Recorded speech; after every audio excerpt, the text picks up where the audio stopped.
Hi Sagittarius, welcome to your week ahead taroscope with me, Raphael from Reydiant Reality. It's an absolute pleasure to have you. Thank you so much for being here. Thank you so much for joining me. If you haven't already, please don't forget to like, share, and if you should so choose and it resonates, hit that subscribe button. If you are already a continued subbie, you know I love you for it. With that said, if you would like to book a personal reading with me, you can do so on the website address below.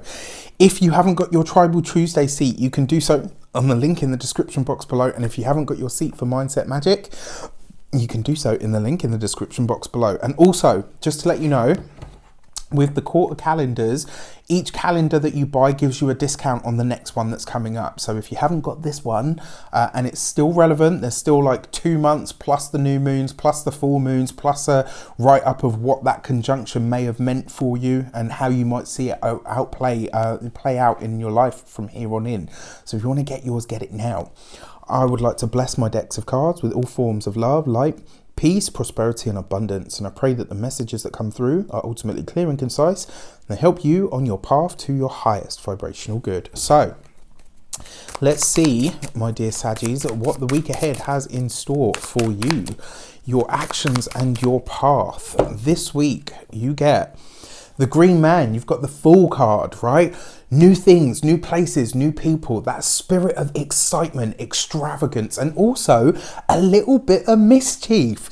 You know, everyone talks about Sagittarius like, oh, they're all in this lofty state and philosophy and, you know, religion and learning. And don't get me wrong, there is all of that. But all of the Sagittarians that I knew, they've got that fire in their belly. They've got that little bit of mischief about them where they just know how to enjoy life. And ultimately, isn't that the highest expression or the highest philosophy that you can ascribe to? Obviously, as long as it doesn't come at somebody else's expense, right?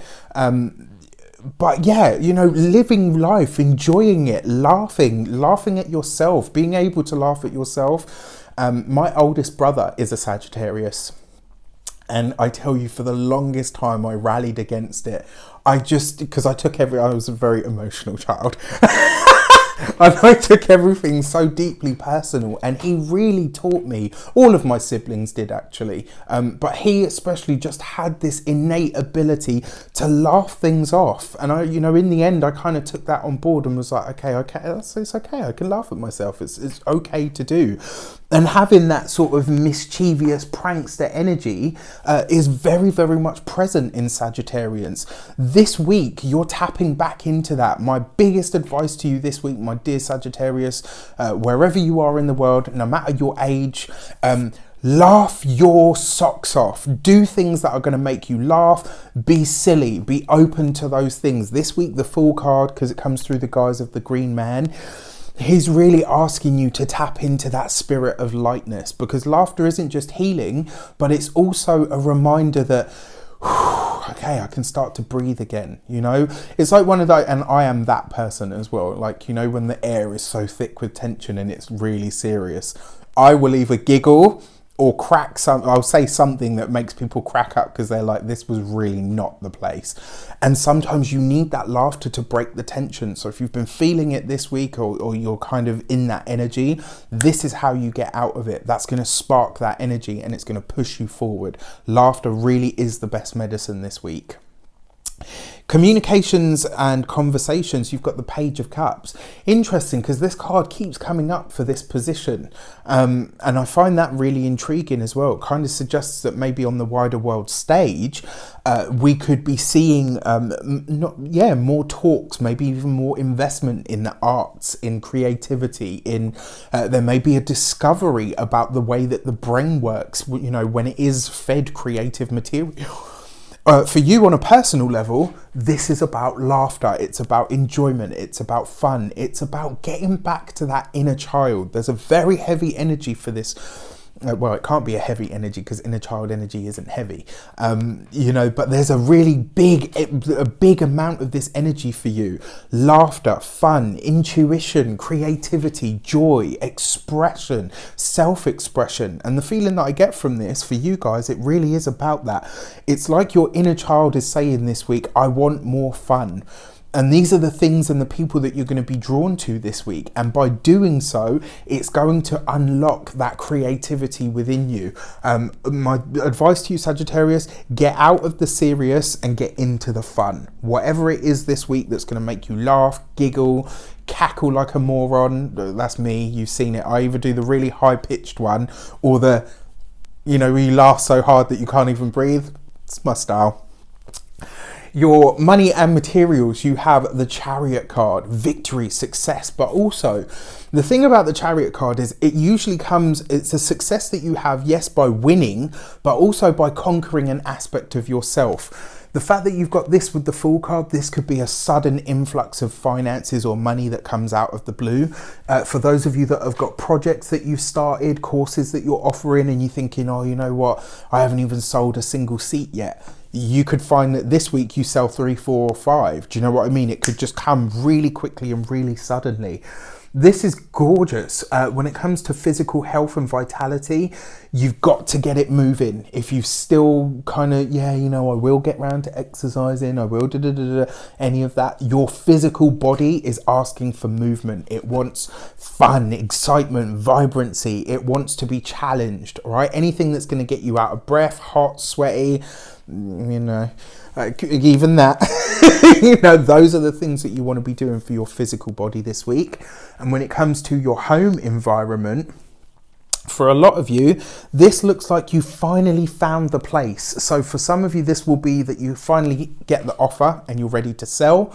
And for others, this is you maybe even completing on a home that you've seen and you're like, right, okay, it's time, I'm moving. You know, that place that I want to rent, that place that I want to buy, it shows up, and the process will be really smooth, really easy. In fact, it might be faster, you know, quick. It might be a lot quicker than you expected. So keep that in mind. Your love and relations. So you've got the Two of Swords, right? Making good, big, nice connections. For those of you that are single, this is about a meeting of minds. Because it is opposite the Chariot or the battle wagon, it does feel for me like you... For that person, for those of you that are single Sagittarians that have been chasing somebody, you know, they might have been, oh, you know, I don't know if I'm ready for a relationship. I got this, I got that. And you're like steadily kind of trying to coax them like, I'm the one for you. You know, you want this, right? You could really be feeling that they're starting to give way. And this Two of Swords tells me that they actually are. What's really intriguing about this for me, though, is this Two of Swords suggests that whoever this person is that you've been pursuing, it's not just because you fancy the pants off them. You genuinely feel a connection with them. There's like a real energy behind this. And you're kind of like, for some of you, you might even be surprised that you're pursuing somebody so hard. But there is this real sense that you just know that you're supposed to be with this person, whether it's for a week, whether it's for the rest of your life. You know that there's a connection there. Gorgeous. For those of you that are partnered, this is about you guys really now opening up and saying, you know what, things have become stagnant. Things have become whatever they've become, right? And this week you're kind of saying we need to lighten it up. We need to open it up and we need to enjoy ourselves more. This is where you're going to dedicate more fun, more time and more energy to those things, which is a great energy to have. And then finally, for familial ties, this Two of Swords kind of suggests to me that you're ready to say something to either a family member or the collective family that you have been holding on to, you know, whatever that looks like. So your key to the week is the Chariot card. I mean, money, finances, definite blessings coming in here for sure, because that's the second time it's come up for you. What I really like most about this Chariot card is it suggests fun, vibrancy, vigor, passion. You've got to get out there. You've got to have fun. You've got to open life up. This is the time for you to take the handbrake off and start putting pedal to the metal, right? This is time for you to start making 2020 your beep. I won't say anything else on that front because then you get like a whole host of comments and stuff. You guys know I absolutely love you. Thank you so much for spending your time here with me. With that said, have an amazing week. Let me know in the comments how it shapes up for you. Take care and I'll see you soon.